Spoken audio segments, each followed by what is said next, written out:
Welcome to NDTV World special show on India's response to the dastardly Pahalgam terror attack. India has avenged the lives of 26 civilians, sent the strongest message to Pakistan. I'm Gaurie Dwivedi, and this is the story so far. Prime Minister Modi briefs Union Cabinet on Phase 1 of Operation Sindoor. India launches Operation Sindoor, targets Pakistan's terror factories across 9 locations in Pakistan and Pakistan-occupied Kashmir. Operation Sindoor avenges the Pakistan-backed Pahalgam terror attack. Morning, as you would be aware, India exercised its right to respond and preempt as well as deter more such cross-border attacks. Earlier this morning, as you would be aware, India exercised its right to respond and preempt as well as deter more such cross-border attacks. Foreign Secretary says India exercised its right to respond, preempt and deter more cross-border terror attacks. Describes the Operation Sindoor as measured, non-escalatory, proportionate and responsible. He said that the Indian armed forces are fully prepared to respond to Pakistani misadventures, if any. India sends strong messages to women. Wing Commander Varmika Singh and Colonel Sofia Qureshi lead the briefing on Operation Sindoor. India's National Security Advisor Ajit Doval speaks with the US Secretary of State Marco Rubio shortly after the targeted strikes.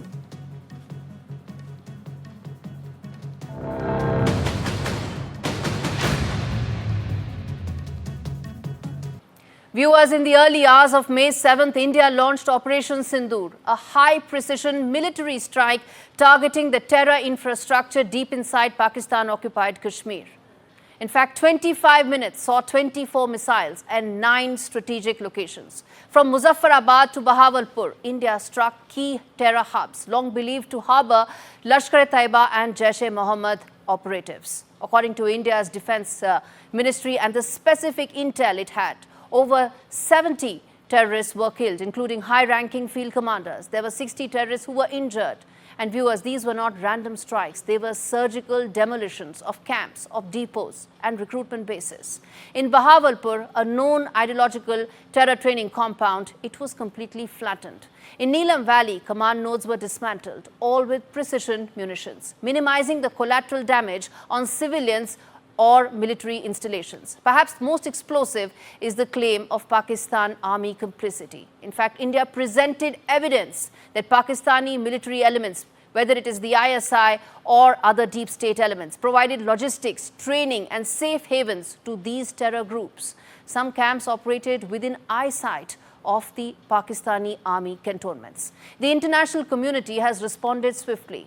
While many, like Israel and Japan, have acknowledged India's right to self-defense after years of provocation, others, including the UN, the US and EU, have of course urged restraint, but they understand that scourge of terrorism needs to be stamped out.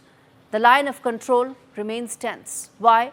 Because Pakistan has been violating ceasefire ever since the Pahalgam terror attack took place. Artillery fire, missile tests, airspace lockdowns are in place. Both sides remain on high alert. Operation Sindoor wasn't just about retaliation, viewers. It was in fact an important shift, a message that terrorism will no longer go unanswered, and those who shield it will have to face the consequences. As the world watches, India has drawn a bold red line across the map, which may very well define the next chapter of India-Pakistan relations, and it will also decide how India will respond to terrorism attacks that will take place on its soil against its citizens. Earlier this morning, as you would be aware, India exercised its right to respond and preempt as well as deter more such cross-border attacks. These actions were measured, non-escalatory, proportionate and responsible. They focused on dismantling the terrorist infrastructure and disabling terrorists likely to be sent across to India. You would also recall that the Security Council on 25th April 2025 had issued a press statement on the Pahalgam terror attack, underlining, and I quote, the need to hold perpetrators, organizers, financiers, and sponsors of this reprehensible act of terrorism accountable and bring them to justice, unquote. India's latest actions should be seen in this context. The features of this attack also tie in with Pakistan's long track record of perpetrating cross-border terrorism in India, which is well documented and beyond question. Pakistan also has a well-deserved reputation as a haven for terrorists from around the world, with internationally proscribed terrorists enjoying impunity there. In addition, Pakistan has been known to willfully mislead the world and international forums, such as the Financial Action Task Force, on this issue. The latest attack in Pahalgam has understandably generated deep anger in Jammu and Kashmir and in other parts of India. Following the attacks, the government of India naturally responded with a set of initial measures relating to our engagement with Pakistan. You're all aware of the decisions that were announced on the 23rd of April. However, it was deemed essential that the perpetrators and planners of the 22nd April attack be brought to justice. Despite a fortnight having passed since the attacks, there has been no demonstrable step from Pakistan to take action against the terrorist infrastructure on its territory or on territory under its control. Instead, all it has indulged in are denials and allegations. Our intelligence monitoring of Pakistan-based terrorist modules indicated that further attacks against India were impending. There was thus a compulsion both to deter and to preempt. Precision capability, as shown to you, a niche technology weapons with careful selection of warheads was ensured so that there will be no collateral damage. The point of impact in each of the target was a specific building or a group of buildings. All the targets were neutralized with clinical efficiency, and the results reiterate the professionalism of the Indian Armed Forces in the planning and execution of their operations. No military establishments were targeted. India has demonstrated considerable restraint in its response. However, it must be said that the Indian Armed Forces are fully prepared to respond to Pakistani misadventures, if any. Syedna Bilal camp, Muzaffarabad, यह एक जैश मोहम्मद का staging area है। यह हथियार, विस्फोटक और जंगल survival training का केंद्र भी था। गुलपुर कैंप, कोटली, यह एलओसी से 30 किलोमीटर दूर था। लश्कर तोयबा का बेस था जो रजौरी, पुंछ में सक्रिय था। 20 अप्रैल 2023 को पुंछ में और 9 जून 2024 को तीर्थ यात्रियों के बस हमले में यहीं से आतंकी को ट्रेन किया गया था।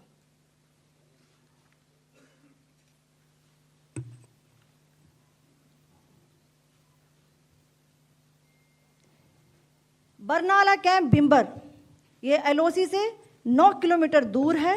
यहाँ पर हथियार हैंडलिंग, आईडी व जंगल सर्वाइवल का प्रशिक्षण केंद्र था। अब्बास कैंप, कोटली, यह एलओसी से 13 किलोमीटर दूर है। लश्कर तोयबा का फिदाइन यहाँ तैयार होता था। अब मैं पाकिस्तान के अंदर के टारगेट से अवगत कराना चाहूँगी। पहला, सर्जल कैंप, सियालकोट, यह अंतर्राष्ट्रीय सीमा से 6 किलोमीटर की दूरी पर है, सांबा कठुआ के सामने।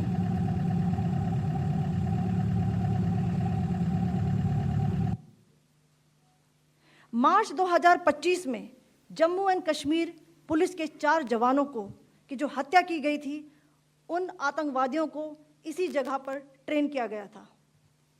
दूसरा, महमूना जाया कैंप, सियालकोट, यह 18 से 12 किलोमीटर आईबी से दूर था। हिजबुल मुजाहिदीन का बहुत बड़ा कैंप था। ये कठुआ जम्मू क्षेत्र में आतंक फैलाने का नियंत्रण केंद्र था। पठानकोट एयरफोर्स बेस पर किया गया हमला भी इसी कैंप से प्लान और डायरेक्ट किया गया था। मरकज ताइबा मुरीद के, यह आईबी से 18 से 25 किलोमीटर दूरी पर है। 2008 के मुंबई हमले के आतंकी भी यहीं से प्रशिक्षित हुए थे। अजमल कसब व डेविड हेडली भी यहाँ ट्रेन हुए थे। मरकज सुभान अल्लाह भावलपुर, यह इंटरनेशनल बाउंड्री से 100 किलोमीटर दूर है। जैश ए मोहम्मद का मुख्यालय था। यहाँ पर रिक्रूटमेंट, ट्रेनिंग व इंडोक्ट्रिनेशन का केंद्र भी था। Viewers, what you just heard were three important sound bites. First, the Foreign Secretary explaining the need, the rationale for undertaking that precise strike. Then you heard Wing Commander Voyamika Singh and then Colonel Sophia Qureshi telling you the precise, calibrated manner in which these strikes were undertaken, how credible intelligence was the reason and the backbone of these strikes being undertaken for those precise terror locations. The world has been backing India all along, ever since the Pahalgam terror attack. At the United Nations also, there was not a single statement that came out, even though Pakistan tried its level best. Why? Because the Committee of Nations is now standing firmly to tackle the scourge of terrorism. And who is the fountainhead of this terrorism? Well, Pakistan. Pakistani Defense Minister is on record saying that they've been doing this dirty work for years for the West, and so has several other political parties and leaders in Pakistan, which is why the Global Committee of Nations, as I said, backs India. And what are they now saying after these limited strikes? Let's first listen in to President Donald Trump. We come back and then talk more about what are the reactions that are coming in, including from India's strongest ally, Israel. But first up, President Trump. No, it's a shame. We just heard about it just as we were walking in the doors of the Oval. Just heard about it. I guess people knew something was going to happen based on a little bit of the past. They've been fighting for a long time. You know, they've been fighting for many, many decades and centuries, actually, if you really think about it. No, I just hope it ends very quickly. All right, we're now going to talk about some of those important reactions that have been coming in, including from Israel, as I said, New Delhi's strongest supporters. And Vishal Vivek, my colleague, takes us through some of those reactions coming in. Vishal, decode that for us. Tell us in detail.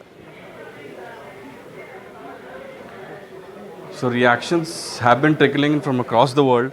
Donald Trump was one of the first leaders in the world to react to this Indian strikes in Pakistan. He said that the countries have been fighting for a long time. Hope this fight ends quickly. This is what Trump said soon after the strikes. And US Secretary of State Marco Rubio has also commented on the strikes and said that US is monitoring the situation quite closely and they will continue to engage with both the parties, India and Pak. And this is what the reactions are from the US. When it comes to the United Nations, the chief of United Nations, Antonio Guterres, has said that they are quite concerned about these fresh escalations and they urge both the parties to exercise maximum restraint. And world cannot afford a military confrontation at this point because we all know there have been several military conflicts across the globe. And this is what the UN chief said. UAE from the Middle East has said that they have also asked both the parties to exercise maximum restraint and they've called for dialogues to prevent any further military escalation. So that is what has been the common thread between all the countries that have been reacting to these strikes. All right, Vishal, thanks much for that update. And on that note, I'm going to slip into a very short break, come back and talk more about what is the weaponry that was used for these sophisticated attacks that India carried out. We come back and talk on that and much more. Stay with us.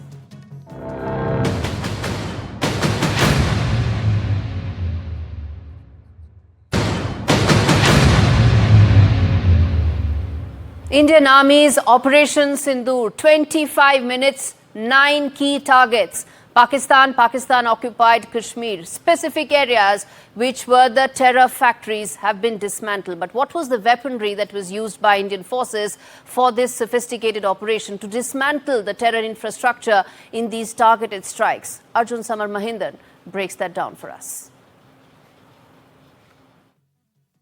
Well, India has utilized a suite of high-precision, long-range strike weapons in the operation. Among these were the Scalp cruise missiles, the Hammer precision bombs, and of course, the loitering munitions, also known as the kamikaze drones.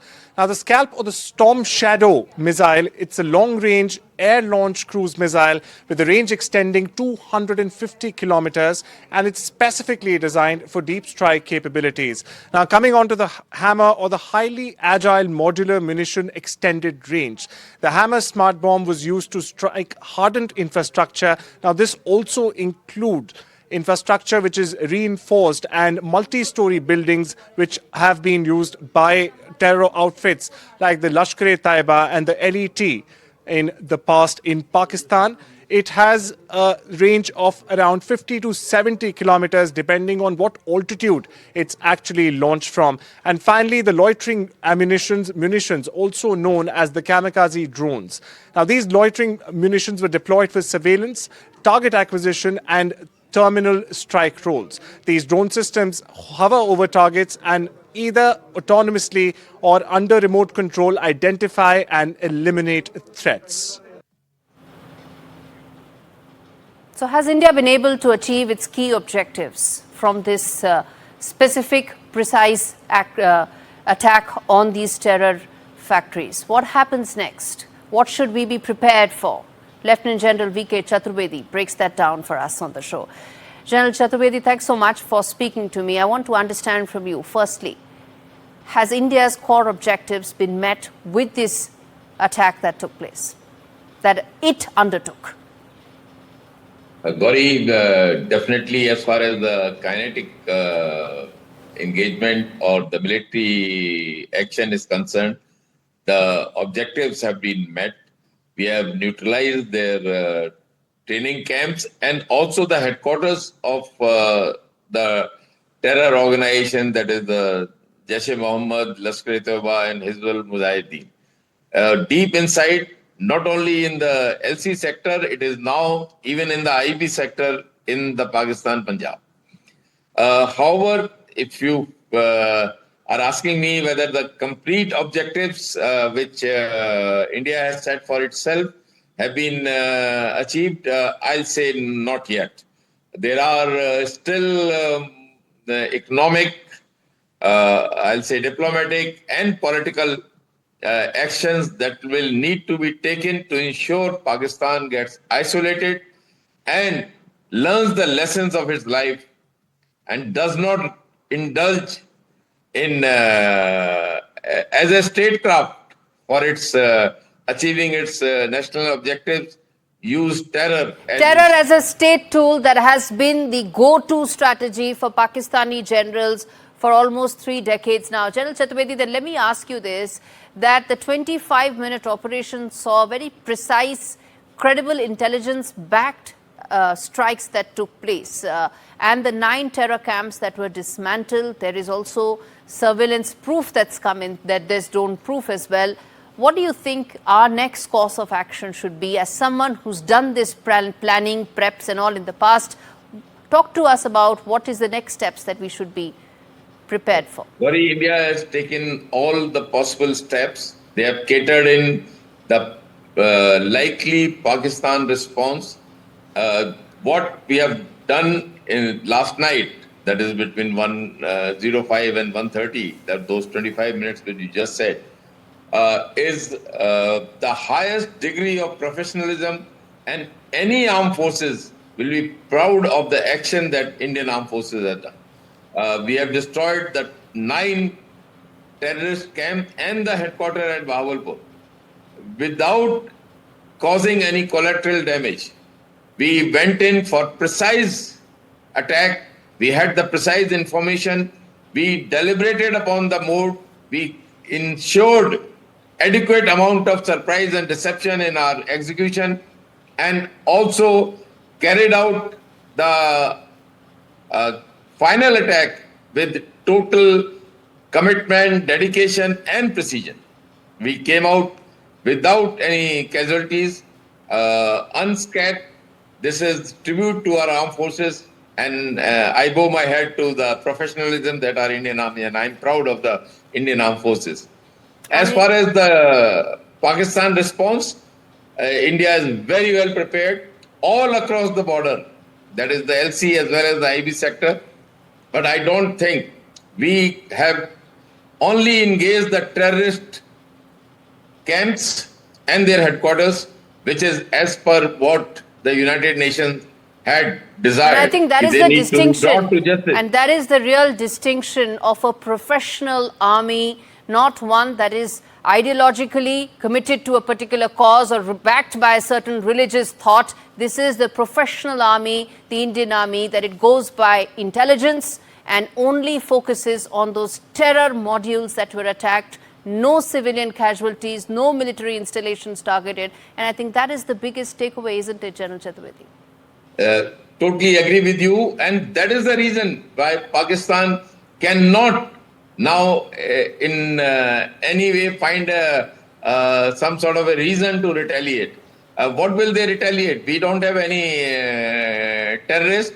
We don't indulge in this type of nonsense and non-military type of activities. We are a professional army. We believe in conventional means. We fight one-to-one, face-to-face, Absolutely. if there is a requirement. But we do not cause the atrocities on those unarmed, totally, they were innocent people. Absolutely. Those whom they killed in They had nothing to do with these Pahalgam. terror factories that were running, Yes. but these So that has terrorists never and been the their practice by the bosses Indian had Army. to pay We for have what never done happened. it. General Chaturvedi, really appreciate you joining me. In fact, viewers, today marks an important day not just for India and its fight against terror, but also for the families of the victims in the horrific terror attack, those who lost their loved ones to India's worst terror attack since 26/11. They had nothing to do with these terror factories. They were at one of India's most popular tourist spot, but they were shot in cold blood by those terrorists. And today, India has avenged that terror attack with these calculated strikes on the terror modules.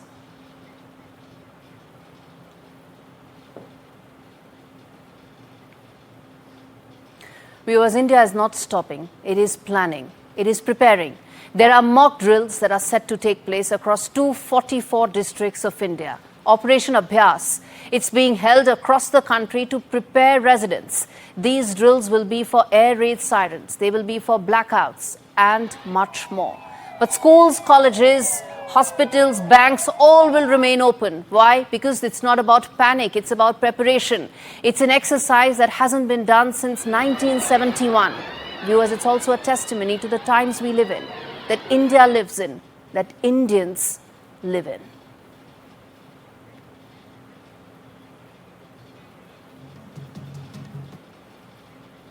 Thank you for watching this very special show. Jai Hind.